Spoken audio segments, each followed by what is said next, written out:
جب کسی نہایت بڑی برائی، سنگین برائی سے جب شریعت روکتی ہے تو اس کے سارے سوراخ بھی بند کرتی ہے، کہیں سے وہ برائی پیدا نہ ہو سکے. یہ شریعت کا ایک طریقہ ہے. اس طریقے کو مثال سے سمجھو. زنا بہت برا عمل ہے، پوری سوسائٹی کا ستیہ ناش کر دینے والا ہے. کسی کے بارے میں یقین کرنا مشکل ہے کہ اپنے باپ کا ہے، کوئی کون کس کا ہے یہی پتہ نہیں رہے گا. تو ساری سوسائٹی کا نظام درہم برہم کر دیتا ہے زنا. تو قرآن نے کیا کہا؟ یہ نہیں کہا کہ زنا مت کرو، یہ نہیں کہا. یہ کہا زنا کے نزدیک مت جاؤ. وَلَا تَقْرَبُوا الزِّنَا إِنَّهُ كَانَ فَاحِشَةً وَمَقْتًا وَسَاءَ سَبِيلًا. یہ کہا زنا کے نزدیک بھی مت جاؤ، قریب بھی مت پھٹکو. نزدیک مت جاؤ، اس کی شرح حدیثوں میں آئی.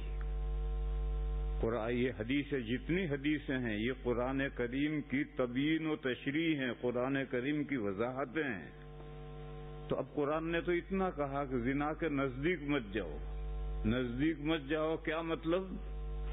نبی پاک صلی اللہ علیہ وسلم نے فرمایا کہ آنکھیں بھی زنا کرتی ہیں، کان بھی زنا کرتے ہیں، ہاتھ بھی زنا کرتے ہیں، پیر بھی زنا کرتے ہیں.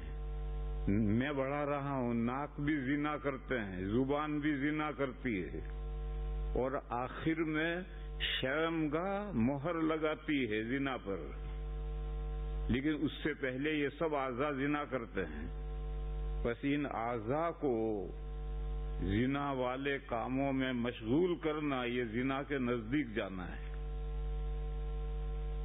پسندیدہ چہرے کو للچائی نظروں سے دیکھ رہا ہے، میٹھی میٹھی باتیں کانوں سے سن رہا ہے اور مزہ لے رہا ہے، ہاتھ لگا رہا ہے، پیروں سے چل کے جا رہا ہے، باتیں کر رہا ہے.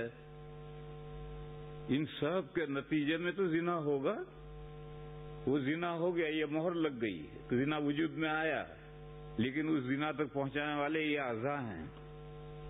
لہذا شریعت نے شہوت سے دیکھنا بھی حرام کر دیا، شہوت سے کسی کی بات سننا بھی حرام کر دیا، اجنبی عورت کی بات سننا بھی حرام کر دیا، پیروں سے چل کے جانا بھی حرام کر دیا، ہاتھ سے پکڑنا بھی حرام کر دیا، باتیں کرنا آپس میں یہ بھی حرام کر دیا. یہ سب حرام کر دیا تاکہ زنا تک پہنچنے کی نوبت نہ آئے. بلکہ اور دور ہٹو، عورت کے لیے پردہ کر دیا ہے کہ عورت اپنی کسی ضرورت سے گھر سے نکلے تو چہرہ چھپا کر نکلے، تو کسی کی نظر ہی نہیں پڑے گی. تو اب سارے مرحلے ختم ہو گئے ہیں. کوئی خوبصورت چیز دیکھیں گے تبھی تو دیکھتے ہی رہیں گے، اور دیکھیں گے نہیں تو کیا دیکھتے ہی رہیں گے. یہ سب جو حجاب کا حکم ہے اور پردے کا حکم ہے، یہاں یورپ میں، فرانس میں بہت پہلے یہ کانفرنس ہوئی تھی. اور ان لوگوں کی جو کانفرنس ہوتی ہیں اس میں تو سبھی آتے ہیں، غیر مسلم یہودی بھی آتے ہیں، عیسائی بھی آتے ہیں، مسلمان پروفیسر بھی آتے ہیں، عرب سے بھی آتے ہیں، یہاں کے بھی آتے ہیں. ایک کانفرنس ہوئی تھی جب میں شروع میں مدرس تھا، یعنی 40 سال پہلے کی بات کہہ رہا ہوں. اس کانفرنس میں غیروں نے اسلام کے حجاب کے مسئلے پر اعتراض کیا ہے کہ اسلام میں جو پردے کا حکم ہے یہ انسانیت کے خلاف ہے. مرد آزاد گھوم رہا ہے، اپنے چہرے پر کچھ نہیں ڈال رہا ہے، تو عورت کیوں آزاد نہ گھومے، اپنے چہرے پر کیوں ڈالے؟ اگر ڈالیں تو دونوں ڈالیں، اور نہ ڈالیں تو ایک بھی نہ ڈالے. یہ اس کانفرنس میں اعتراض ہوا تھا، بڑا سخت اعتراض ہے، اس کا جواب دینا بڑا مشکل تھا. ایک عرب پروفیسر نے اپنا جب اس کا نمبر آیا تو اس نے اس کا جواب دیا. اس نے صرف یہ کہا کہ آپ کا اعتراض ہمیں قبول ہے، ہم اس اعتراض کو سر پہ رکھتے ہیں، مگر اسلام میں پردے کا حکم اس لیے ہے تاکہ عورتیں اپنے شوہر ہی کا بچہ جنیں۔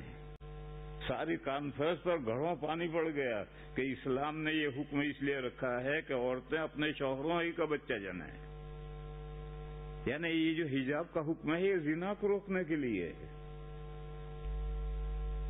تو یہ ایک مثال میں سمجھا رہا ہوں کہ اسلام نے زنا بہت برا عمل، اس کو روکنے کے لیے جب احکام دیے تو لمبے کر کے دیے، تمام وہ سوراخ بند کر دیے جو زنا تک پہنچانے والے ہیں۔